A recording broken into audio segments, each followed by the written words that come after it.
Gunnlaugur Kárason, nýr formaður bæjarráðs Reykjanesbæjar, til hamingju með það. Takk kærlega fyrir það. Er þetta eitthvað sem að þú sást fyrir? Alveg eins, en þegar maður fór á stað þá hugsa maður bara málefnin og baráttuna og svo gerist bara eitt að öðru og þetta er niðurstaðan, en ég er svo sem alveg vel tilbúin í þetta. Hvernig upplifðirðu kosningabaráttuna? Ég upplifði hana bara sem mjög góða og málefnalega. Mér fannst við vera með sterkan málefnarsamning. Við einblíndum rosalega á því að vera bara að tala um okkar málefni. Við vorum ekkert að hugsa um aðra í raun og veru, hitta fólk, ræða okkar málefni og það gekk bara vel og átti við allavega 11% íbúa hér. Kom til greina þú hefði getað hjálpa gömlu meirihluta eða síðasta meirihluta með því að setjast að borðinu eða bjóða þeim í dans, Samfylkingu og Framsókn, kom það eitthvað upp í huganum hjá þér? Það kom sem ekkert sérstaklega upp í huganum, en það sem kom náttúrulega kannski fyrst þegar kosningabaráttan er í gangi, þá sér maður hvort að kosningarnar, hvort að maður eigir svona samhljóm með ykkur, hvort að hvernig menn er að tala og annað slíkt og það var nokkuð ljóst held ég snemma af öllum að við vorum að tala sennilega líkast af öllum við og Villi, Sjálfstæðisflokkurinn, þannig að þetta kom svona sem ekki óvart að þetta gengi vel. Þannig að það kom ekki til greina?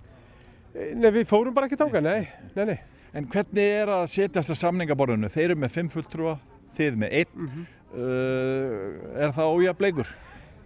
Það er náttúrulega 5 og 1 og þegar maður fer í meirihluta viðræður þá er það sjálfsögðu tekið tillit til þess.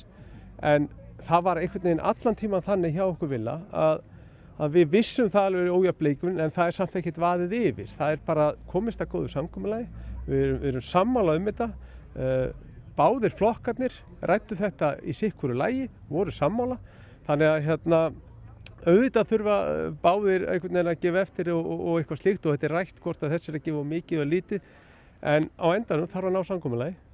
Varst þú með eitthvað sérstakar kröfur? Nei, ekki nema bara að eitthvað af málefnunum okkur myndi skýrast inn í málefnasamningin og það var raunin og við erum sáttir og þeir eru sáttir. Svona í stuttu máli, ertu ánægð með málefnasamningin? Hvað getur þú nefnt svona helst? Já, ég er mjög ánægð með það að við sjáum þarna að við séum að halda utan um fjölskyldunar, við erum að halda utan um unga fólki, við erum að einblína á íþróttirnar. Við ætlum okkur að taka á hælisleitenda málum sem hafa verið mikið talað um hérna, þannig að við erum sammála um alla þessa hluti. Þannig að ég er tiltölulega sáttur, ég er mjög sáttur við þetta. Setja húsnæðismálin eins og þau voru í ruslið, sagði Vilhjálmur. Já, það er náttúrulega bara ýmislegt sem að við höfum talað líka um í okkar kosningabaráttu að það væri sem sagt búið að breyta það of mikið í fjölbýli og við þyrftum kannski aðeins að fara að hugsa um annan hóp fólks og við erum sammála þar, þannig að við ætlum klárlega að gera breytingar. Svona, hvað viltu sjá gerast svona fljótt ef maður myndi segja einhverja breytingar eða nýjungar?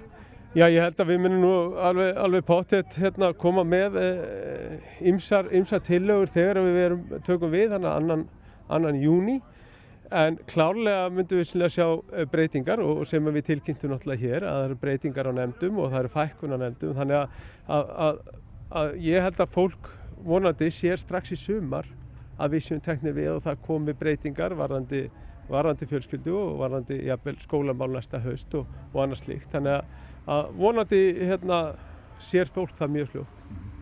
Ertu spenntur að setjast í stólinn sem formaður bæjarráðs sem að er framkvæmda ráð, þar gerast hlutirnir oftast? Já, ég er rosalega sammála því að þarna gerast hlutirnir. Þetta er ábyrgðar mikið starf og ég tek þetta af mikilli alvöru og auðmýkt að fá að koma þarna inn eins og þú segir. Þetta er framkvæmda ráðið, þetta er fjármála ráðið hjá bænum.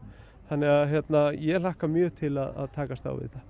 Þið eru að tala um að aðeins að taka til í stjórnkerfinu, eru þið þá fyrst og fremst að tala um að fækka nefndum?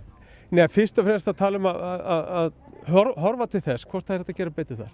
Síðan að horfa til þess hvort það er hægt að gera betur í framkvæmd, hvort það er hægt að spara í þegar hvernig við byggjum nýjar eignir, hvort það er hægt að gera þetta betur fyrir minni fjárhæðir en sömu gæði. Þetta er auðvitað allt sem við erum búin að vera að tala um og það er það sem við munum skoða mjög gaumgæfilega þegar við förum í framkvæmdir. Þannig að þú hlakkar til? Mjög. Þetta verður alveg rosalega skemmtilegt og eins og ég segi, það hefur gengið svo vel hjá okkur Villa að koma þessu áfram og með öllum hinum, með Sjálfstæðisflokknum og Miðflokknum og það hefur verið einhvern veginn bara mikill áhugi á því að þetta samstarf fari af stað. Rennið blóðið til skyldunar sem gamall sjálfstæðismaður? Þetta hefur verið auðvelt? Ekkert endilega, þetta snýst málefni, þetta snýst hvað maður brennur fyrir og við brennum báðir fyrir að Reykjanesbær gangi vel og verði frábær. Þannig að það er einfalt, þannig að þetta gekk bara vel, segi það.